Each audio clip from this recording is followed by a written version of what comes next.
All right, I was out of town from Monday to last night. I had done research when I was out of town. I had looked at things, just wasn't able to make videos. Thankfully, Pearce was making videos. He made a Cup Series video for Michigan, Xfinity. Then he did a video on NASCAR practice data and Xfinity top 5 lap data that I think you should be checking out and looking at. If you don't know who he is or if you don't know where to find that, you can search Fantasy NASCAR Podcast either on YouTube or on iTunes, Stitcher. I'm not really familiar with the podcast platforms. However, if you search Fantasy NASCAR Podcast, that is Pearce's work. If you see Fantasy NASCAR Podcast on YouTube, that is Pearce's channel. And he is the guy that I work with this year. For those of you that just aren't familiar with who Pearce is. Anyway, he made a lot of good content this weekend, so hopefully that does fill in the gap that I kind of left by just not being here to make content. I am, however, making this one here to give my opinions and really my views on what I want to look for looking at this weekend at Michigan. However, real quick, if this is just my opinion, real quick, because I tweet out some things on Twitter. I never tweet at people. I did mention that I thought Tommy Joe Martin's making Alpha Beta Prime Racing was a terrible decision. I tweeted out that Jordan Anderson, leaving the Truck Series and going Xfinity Series racing was a bad decision. I just tweeted that, didn't tweet at them. I also said that Dawsonville Pool Room is the one place that I would love to see catch on fire with people in it. Didn't tweet at them. All those tweets were found by those individuals, and they liked those tweets. So I never tweet at people. If they happen to read it, that's on them. However, if we ever get, as DFS players, really fast, let's try and be respectful and then try and keep our egos somewhat in check on both sides. I'm not taking a side. I'm just referring to what I saw. Anytime that we get a NASCAR guy actually answering our stuff, as much as I don't like Bob Pockrass, I think he's I think he mails it in a lot of the times. He sandbags a lot of things on purpose just because he doesn't feel the need to do stuff. I tried to explain to Jeff Gluck, like, hey, moving your stupid poll from Twitter to Google to Google surveys is just a really, really dumb move because it's almost easier to fix a vote on that. And then he got mad at me saying, these are situations where I have interacted with these people. But I have never basically told them to go fuck themselves anytime they give us information that confirms or denies something. Just keep that in mind whenever you guys tweet at stuff. If you've seen the stuff on Twitter, it doesn't involve me, just DFS touts on Twitter, being DFS touts on Twitter. You've seen it anyway. Moving forward, let's try not to get blocked by everybody. Let's try and keep the NASCAR reporters on somewhat good terms, okay, for our industry, because these guys the NASCAR reporters don't report things. Bob Pockrass doesn't report things. Jim Utter doesn't report things.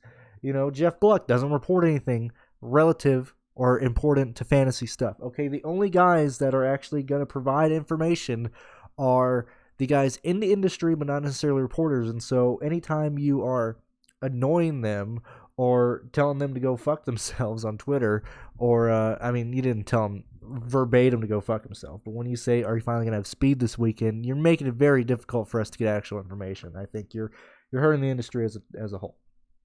Anyway, moving on, looking at the Xfinity Series at Michigan, I'm looking at guys that first off, with Michigan, you can't fake speed. Okay, we understand that, and I talk about certain tracks that you can fake speed on and certain tracks that you can't fake speed on. So typically, what I say from that is, and what I mean from that is, usually in practice, we might see somebody be stupid fast and the 5-lap averages drop off really fast, or they put up a flying lap in practice, or they can put up a flying lap in qualifying.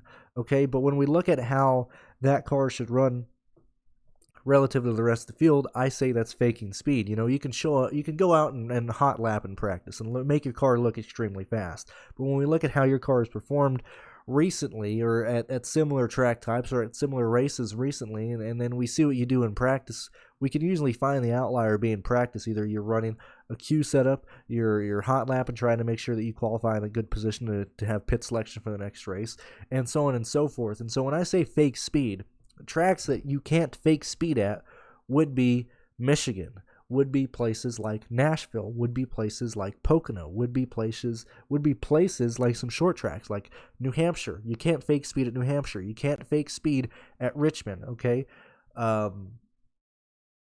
Those are the type of tracks in my mind that you can't fake speed at. And so when I look at Michigan, I understand that, look, I'm going to lean towards these guys showing up with what I think they're going to show up as in both series, Xfinity and Cup Series, having the speed that they have displayed. And so, for example, let's talk about the Cup Series real fast and for the example here. And so when we're looking at the Cup Series, who has been fast not on and off, who has been fast at the intermediates this year? Those drivers are the ones represented by the higher price tags. Now, I understand that Larson is 10.7. I don't know if he's going to have the fast car that we've seen, but we have Chase Elliott as our most expensive guy. I think that is very warranted, being how well he ran at Pocono. Clearly, yes, DFS purposes, DraftKings purposes, finished third and the third best car, quote unquote, won the race. NASCAR just rigged the race for him. I didn't. Just having fun. Second fastest car at Nashville. When we look at Charlotte, eighth fastest car at Charlotte, ends up getting involved in a wreck, finishes 33rd. Kansas, 15th fastest. Darlington, 8th fastest. Dover, fastest car, and so on and so forth. And so I would assume that based on what we have seen from Chase Elliott at these intermediate tracks, and when I say intermediate tracks, I understand that Michigan is not going to race exactly like Charlotte. It is not going to race exactly like Darlington. But I can understand the type of speed that they're bringing to these types of racetracks. And we're seeing that how this car is racing, dirty air is going to be an issue. As much as the broadcast doesn't want to talk about it, it's going to be an issue. I find it very hard to believe that we're going to have side-by-side racing outside of the restarts, outside of the first 2 laps, and really down the front straightaway. If they're still side-by-side racing for a certain position, I will be quite shocked, because if you're racing side-by-side coming out of turn 4 on a restart, after you've completed the initial restart lap and you're coming to take your second lap on a run, the leader is most likely already single file. The second and third place are most likely already single file. So if you're side by side at any point on a restart here in Michigan, you're already losing time to these guys. And so who have had the fastest cars as of late? That is Chase Elliott. That is Kyle Busch. That is Denny Hamlin. Probably the most consistent guy across every track type this year has been Ross Chastain. And so entering this weekend, I'm expecting Chase Elliott to be a contender. I'm expecting Kyle Busch to be a contender. I'm expecting Hamlin, Chastain to be a contender. And let's pump the brakes real fast, yet again going back to our fancy NASCAR reporters that don't do anything. I saw a thing on, I think it was Tuesday, I was sitting on the couch where I was staying, and I was scrolling through, just regular news and stuff, trying to keep up with NASCAR things, and I saw that, NASCAR, or Kyle Busch has, what is it? This is the first time that he has had a finish outside of the top 10 in 7 straight races in his career. Is Kyle Busch over and done with? Guys, what are we doing here? Really, NASCAR reporters, you're being paid to put out that garbage, that recycled trash from the compactor? Like, what are we talking about? Okay, so you're telling me that Kyle Busch is washed because the man got spun from like 4th on the final restart at Indy, which may have even cost him a contract at Joe Gibbs when they look at the stats and they're trying to get more advertisers and stuff. When we look at Pocono, he had the second best car. Really, in my opinion, had the best car at Pocono. Actually, it's head and head between Hamlin and Kyle Busch. Both those guys were extremely fast.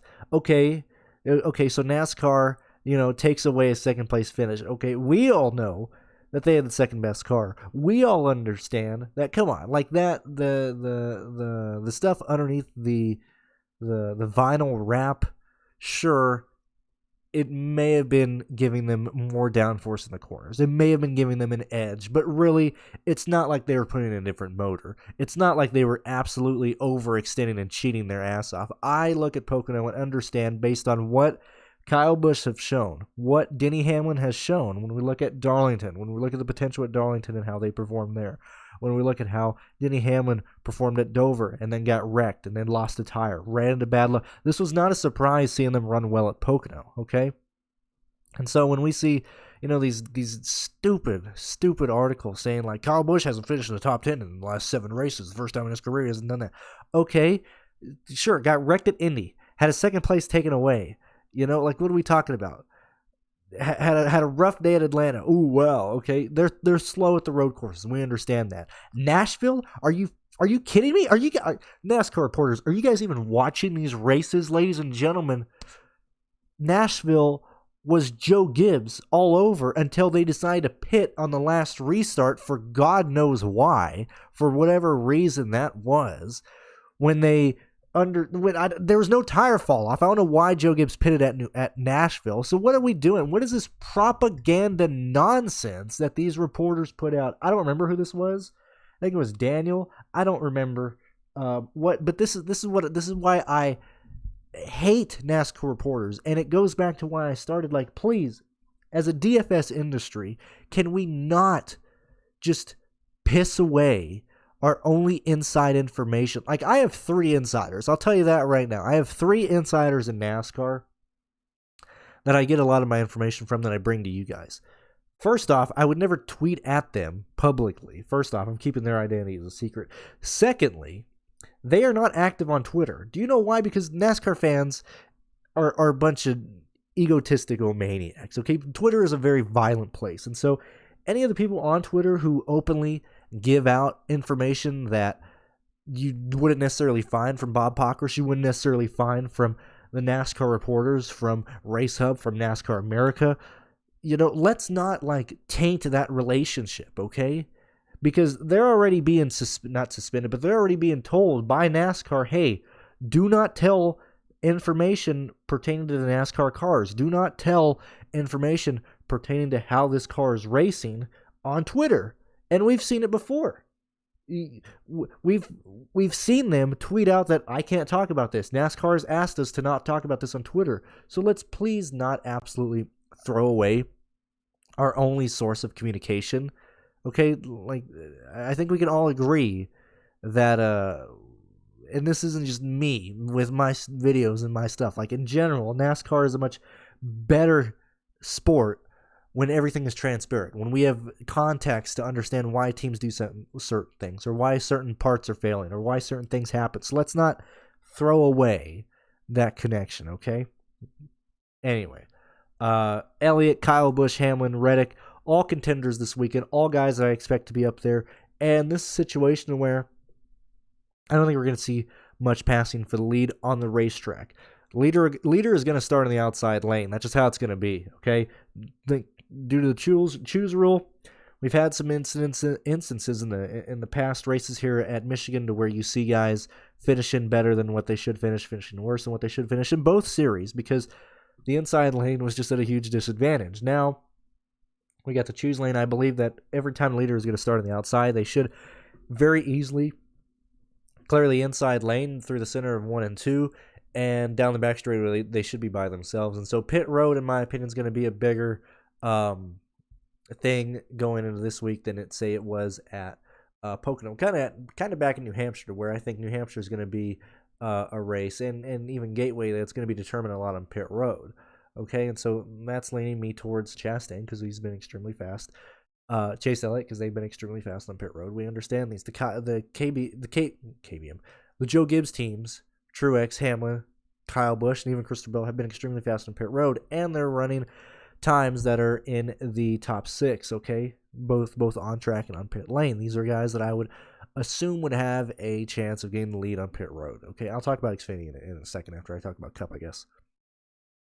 Once we get to that, I am not very high on Reddick. Just me personally, I think $9,700. I don't know if I'm going to end up getting to him unless I just see stuff that, shocks the crap out of me at these intermediates or in his practice session. This is a situation to where, you know why he's 9-7? Because he's won 2 of the last 5 races. Okay, those races are at road courses. What has he shown us this year at real racetracks? Okay, when we look at real racetracks from Tyler Reddick, okay,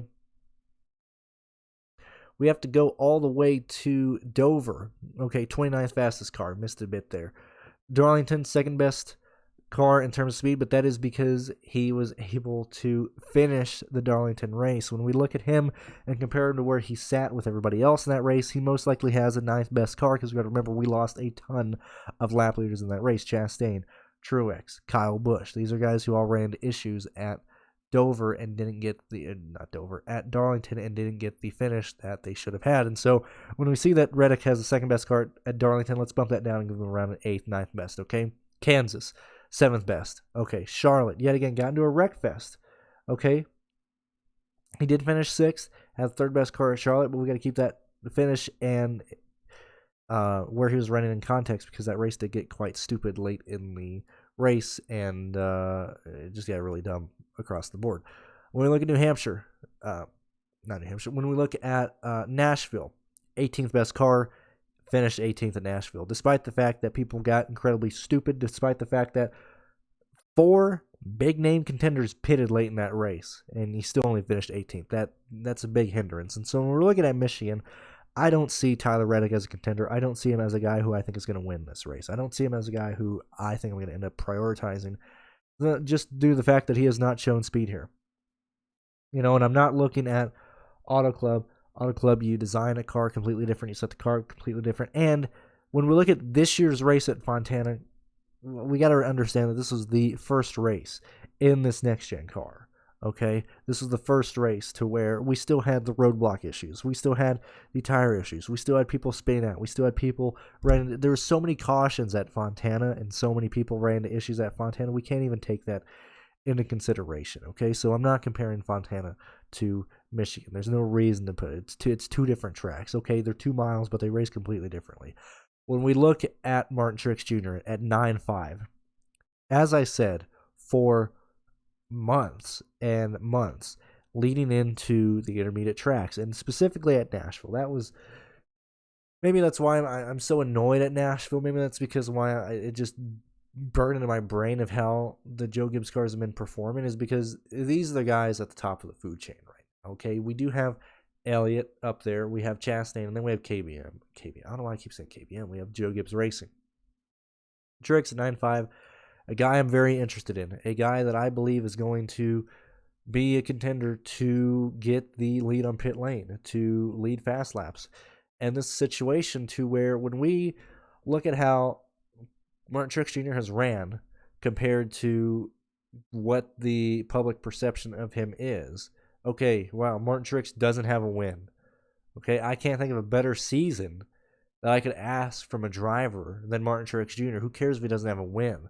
Let's look at his speeds here, ladies and gentlemen. Going all the way back at Las Vegas, right out of the gate, when a lot of teams were struggling, Joe Gibbs knew what they were doing. Okay, 6th best car at Las Vegas. When we look at Dover, 5th best car. Darlington, 6th best car. Kansas, 6th best car. Okay, this is a man who is there, who's going to contend, who's going to be a guy in speed, top 6 speeds. 11th best at Charlotte.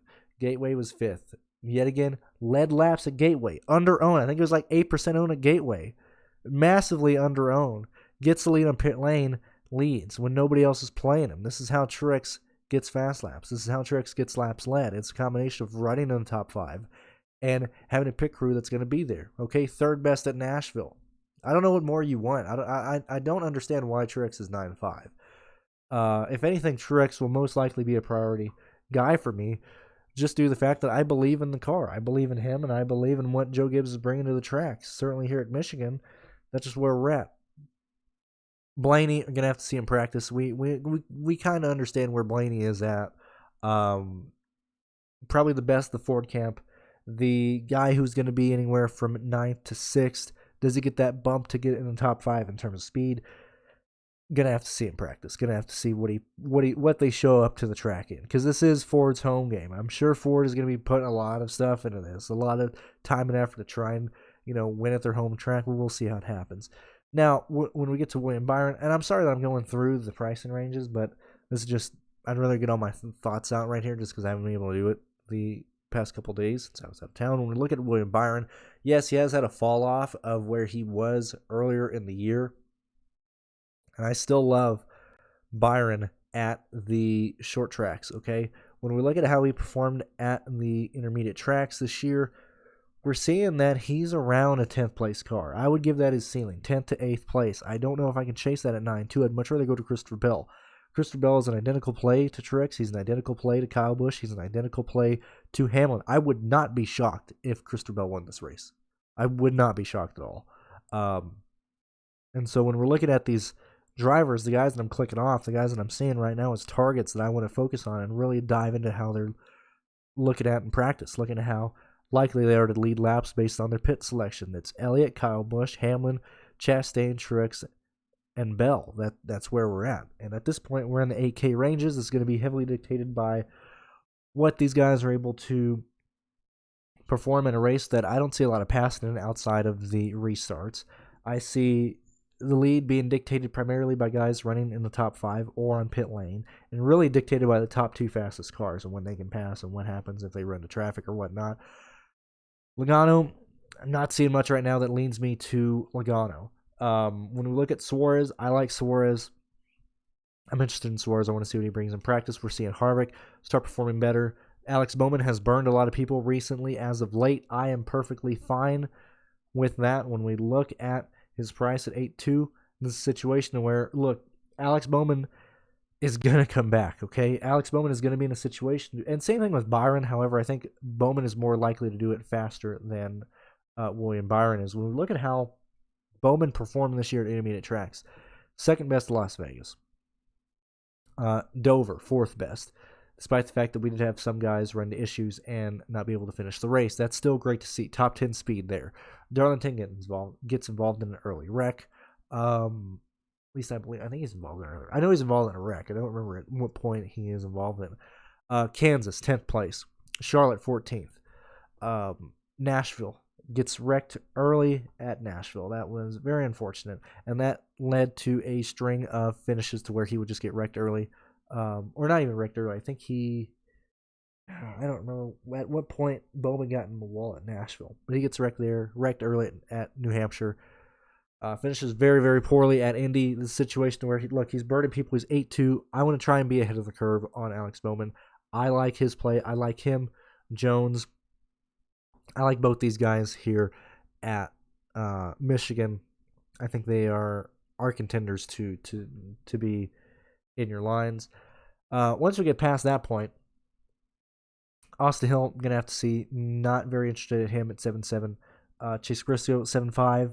Not interested, at least right now. Like, when I say not interested, yes, I can find reasons why I would look at him or why I wouldn't look at him. But right now, don't have a ton of interest in Cindric, Briscoe, Wallace, unless these guys just show us an outrageous amount of speed. Dillon, not looking at. Buescher is a guy that I would start looking at right now. We're at 7.1. Keselowski, 6.9. I think this is where the price tag is very nice. I like this pricing. I like Eric Almirola at 6.8. I think he's going to be very interesting to based on what he brings in the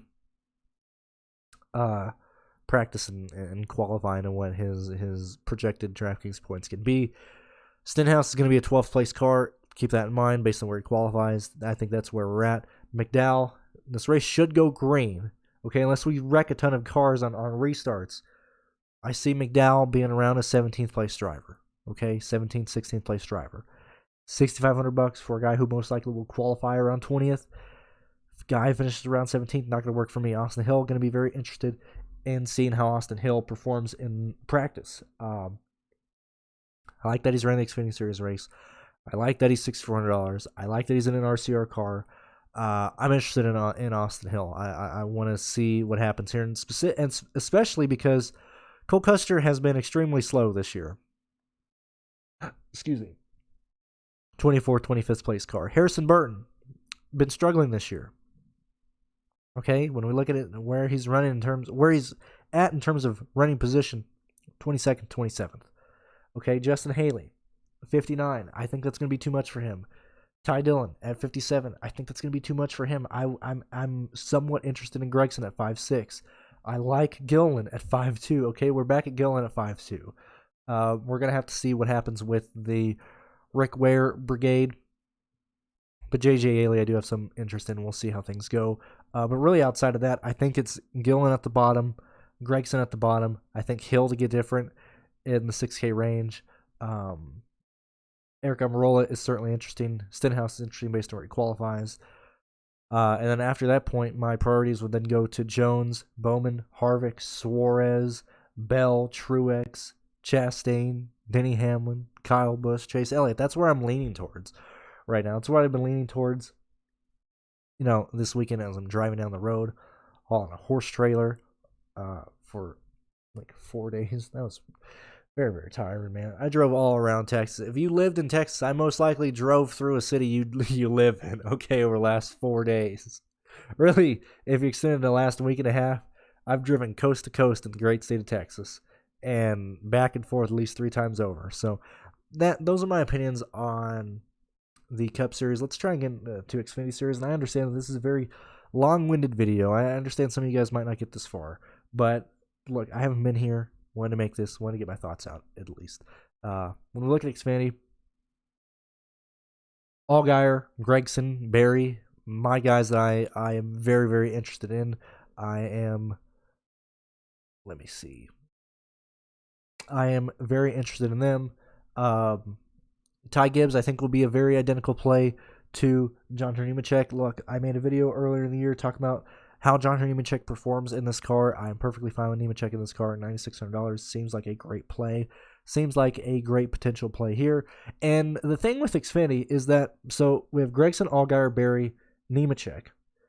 You could chuck in Jones, you could chuck in Mayer, you could chuck in Gibbs, okay? We need to see what these guys bring from practice. As I said, you can't fake speed at Michigan, okay? This is when we have to split hairs. When we're splitting hairs at the top end of the Xfinity Series group for lap leaders, I want to see what they're bringing in terms of the car off the trailer in terms of practice speed. That's what I'm looking for primarily. That'll be my deciding factor this weekend because I can find data points, and really it's Allgaier in front of the group right now based on what he's done at intermediates this year. But I want to see what these 5, 6, 7 guys bring in terms of off the trailer, in terms of practice speed, in terms of backing that practice speed up in qualifying to go at them or to choose them. That's why I want to wait for qualifying tomorrow and see the practice speed. And I believe we got qualifying streaming on the freaking Peacock streaming service. Let's see. Yeah, it's a web stream at 8 o'clock in the morning tomorrow. So we're looking specifically at the data in the sheet because I doubt we will get very much good coverage of the practice. So looking at the lap by lap speed, I want to specifically just do the fact that it's a 2-mile racetrack. I'm fine if I want 3 laps. This is what I'm looking at in terms of data. 3 laps on the Xfinity Series, guys. And I'm looking at the next 2. I do not want to hold the first lap higher than the others. The reason is because when you leave pit road, you get on the apron, you emerge on the back straightaway, center back. You're not carrying the speed that you're going to be carrying when you're up to speed, when you're at full temps, when you're at race pace on the opening lap. And so when you regardless if you run the bottom or run the top or run the middle in practice, your first lap at the line, because that's when the timing starts. I'm explaining the reason I'm explaining this to show you why I'm looking at certain things in the data. When you cross the line, okay, so your time starts, and I can't, in my head, I can't fathom the speed that they're going to be at in my head right now. But let's say, race pace, the time you cross the stripe, leaving pit lane, you're at 153. Let's just say that here at Michigan. It might probably be a bit higher, maybe like 171. As I said, I can't, in my brain at the moment, I can't think about what they're going to be at the line right now. But you cross the line at speed X, okay? On your first lap. You come around, you complete your first timed lap in practice. That's going to be, a certain time. Let me get context here. Hold on. Give me a second here. Let me explain this in a better fashion. Okay, so I just had to find numbers. It's easier for me to explain when I know what numbers I'm looking at. So say in race pace, you're crossing the line, let's say like 182 at the line in race pace. The opening lap, when you leave and come down to the start-finish line, you might be at like 171, depending on how good you arc the corner into. You might be at a good enough point to where you're close enough to that 182, 183 at the line on your first stop. However, when you come back around, you're then at like your full race pace. You're completing a full lap at speed. You're not doing a warm up out of pit lane. You're crossing the line. Okay, you've made that happen. The reason I want to look at lap 2 and lap 3 specifically, because I don't know if we're going to get a lot of 5-lap runs. If we do, okay, that helps. We'll look at 5-lap average speed. And specifically if we're doing longer runs, I might take off the first 2 laps and look at the fall off that these guys have between laps 3 and, say, 7 if they do more than 5. However, I'm envisioning maybe 3-lap runs here for a lot of teams if they run into issues, whatever the case is. I would look at lap 2 and 3 because that is at speed. You've already taken your first lap. You've already worn off some of the rubber, some of the grip on the tires. As I said, you can't fake speed here. Okay, I want to see what you have on lap 2, lap 3, lap 4, lap 5 in practice. That is what I'm looking at specifically for the 9 and 10K range for the Xfinity Series. Once we get past that, we're looking at, I hate to say it, but we are looking at place differential plays from there on out. Let's kind of go through and just find some guys that I think might be interesting.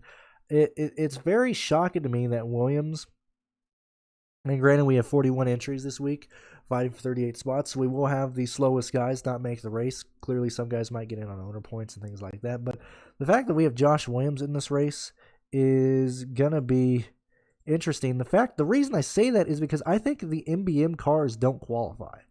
Okay, I think there's a real good chance that AO, shout out to AO, and the 13 car for Carl Long does not qualify. I think there's a real chance that we get the 66 from J.J. Yaley, maybe not qualifying in on speed. At that point, we may have Matt Mills, Mason Massey, Dylan Bassett be the main contenders to not qualify in on speed, even C.J. McLaughlin. These are guys that we didn't really necessarily look at. I think Josh Williams makes the race. I think Williams qualifies. He's 4,800. That's interesting because Brennan Poole, he's not playable. Dylan Bassett, we're not seeing enough data being backed up here to really warrant playing him, for a 30th place car here. A track that's going to be extremely difficult on these lower end teams, extremely strenuous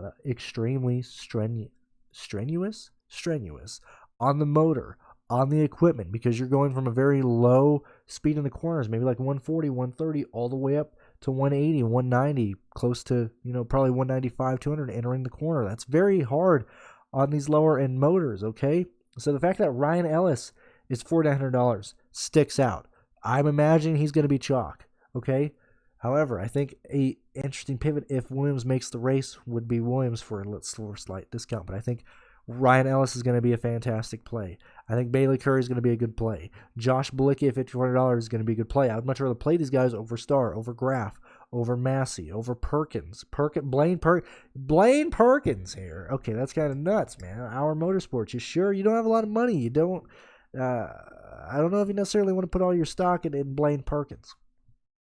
At this point, we're in the 6K range. Kyle Sieg, Anderson, CJ, Ryan Vargas, LeBay, Weatherman. Okay, I don't know if I want to do that because I really like Ryan Ellis. I really like Josh Bilicki. I'm very interested in Josh Williams, and so in my head, I envision myself going to the bottom end of the salary range for Xfinity, and then trying to